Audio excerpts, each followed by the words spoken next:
어제 현직 대통령이 체포되었습니다. 무너진 국격과 짓밟힌 법치 앞에서 참담한 마음뿐입니다. 내란죄 수사 권한이 없는 공수처가 불법적 영장을 들고 월권적으로 경찰을 동원하여 현직 대통령을 체포했습니다. 유혈 충돌을 우려한 대통령이 자진 출석하겠다고 했으나 공수처는 이마저도 거부하고 체포를 강행했습니다.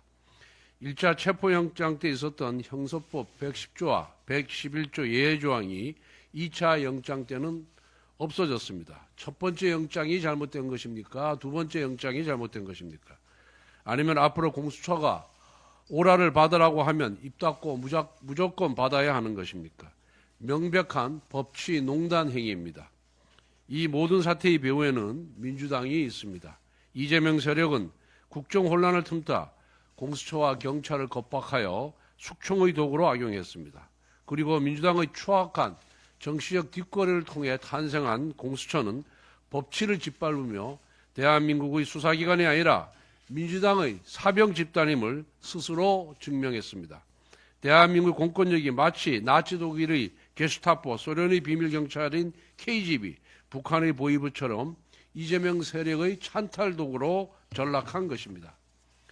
이제 민주당이 지목하고 수사기관이 판사 쇼핑해서 맞춤형 영장만 받아오면 그 누구라도 체포할 수 있습니다.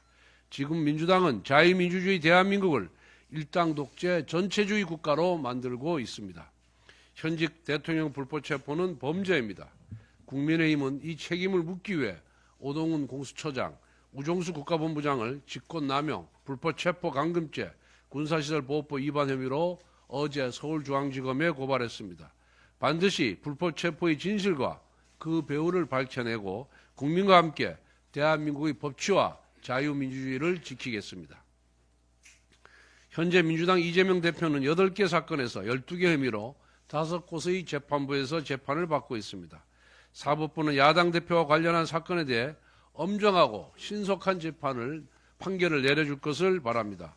특히 이재명 대표의 공직선거법 위반은 기소 후 6개월 안에 1심이 끝나야 하지만 무려 2년 2개월이 걸렸습니다. 통상 선거법 관련 사건에 적용되는 633 원칙을 따랐다면 1년 안에 대법원 판결까지 나왔어야 할 사건입니다.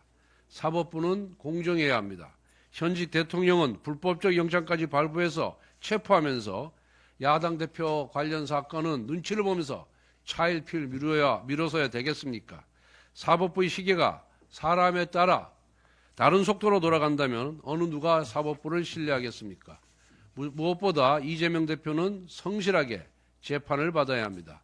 온 국민이 다 아는 정치인이 소송기록 통지서를 이사불명 폐문부제로 수령 거부했습니다.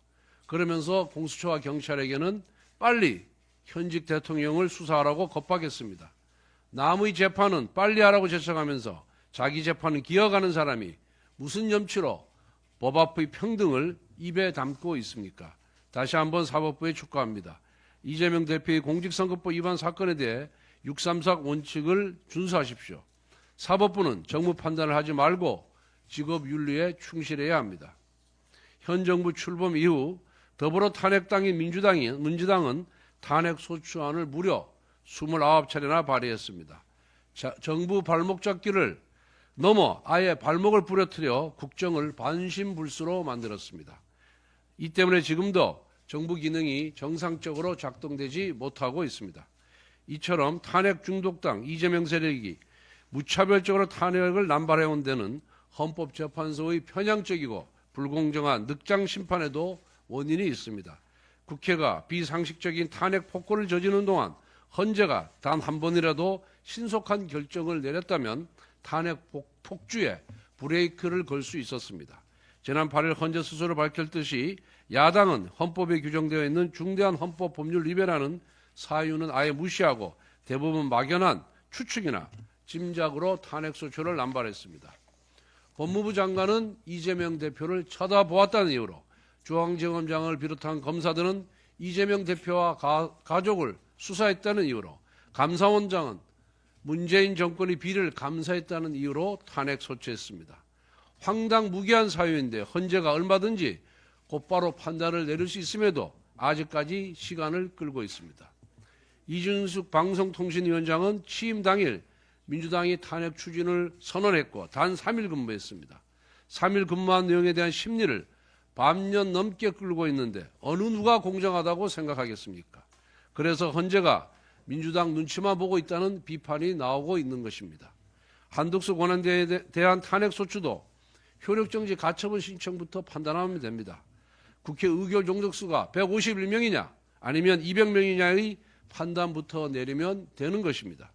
헌법재판관들이 몇 시간만 토론하고 검토하면 결론 낼 수 있음에도 정족수 문제가 최종 선고될 결정문에 들어갈 문제라며 시간을 질질 끌고 있습니다. 그러면서 윤석열 대통령 탄핵 심판은 일주일에 2번씩 심리를 진행한다라고 예고했습니다. 대통령 탄핵 심판은 민주당이 바라는 대로 토끼 뛰듯이 처리하고 한덕수 대행을 포함한 다른 탄핵 심판은 민주당이 원하는 대로 거북이 걷듯이 처리하겠다는 것입니다. 헌법재판소는 헌정질서의 마지막 보루입니다. 더 이상 편향적이고 불공정한 진행을 해서는 안 됩니다. 현재 헌재의 계류 중인 탄핵 심판 사건이 10건입니다. 헌재는 한덕수 권한대행을 비롯한 다른 국무위원들, 감사원장, 중앙지검장 등의 탄핵 심판 일정을 대통령 탄핵 사건처럼 빨리 공개적으로 밝히고 공명정대하고 신속하게 심판을 진행해 줄 것을 강력히 촉구합니다. 만약 헌재가 대통령을 제외한 다른 국무위원 등에 대한 탄핵 심판 일정을 대통령 탄핵 심판처럼 공개하지 않는다면 다시 한번 우리 국민의힘 의원들은 헌법재판소에 강력히 항의하고 이를 문제 삼을 것을 경고합니다.